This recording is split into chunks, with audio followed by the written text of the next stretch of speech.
ஜிப்ராயில் அலைஹிஸ்ஸலாத்து வஸ்ஸலாம் அன்னவர்கள் பெருமானாரிடத்தில் வந்து சொன்னார்கள், நாயகமே, உங்கள் மனைவி கதீஜாவுக்கு நான் சலாம் சொல்ல ஆசைப்படுகிறேன். அன்னை கதீஜா ரலியல்லாஹு இடத்துல போய் கேட்கிறார்கள், இதை விட பெரிய பாக்கியம் என்ன இருக்கிறது, அழைத்து வாருங்கள் ரசூலே. ஜிப்ராயில் வருகிறார்கள், சலாம் சொல்லுகிறார்கள். வந்தது ஜிப்ராயிலா என்று சோதிக்க வேண்டும். சம்மணம் போட்டு அமர்ந்து கொண்டு பெருமானாரை, நாயகமே என் மடியில் அமருங்கள் என்றார்கள். ஜிப்ராயில் நம்மை பார்த்து கொண்டிருக்கிறாரான்னு கேட்டாங்க. ஆமா, பார்த்துக்கிட்டு தான் இருக்கிறாரு.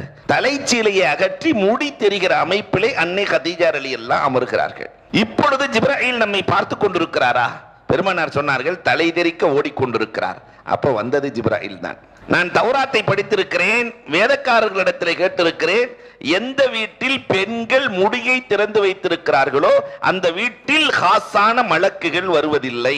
இன்னைக்கு நமக்கு பக்கத்தில் இருக்கிற மாநில கேரளாவில் அவ்வளவு பறக்கத்து. காரணம் என்ன தெரியுமா? அவர்கள் எந்த நேரத்திலும் முடியை திறப்பதில்லை. இனி வாழ்நாளில் நாம் முடியை மறைத்து வாழ வேண்டும்.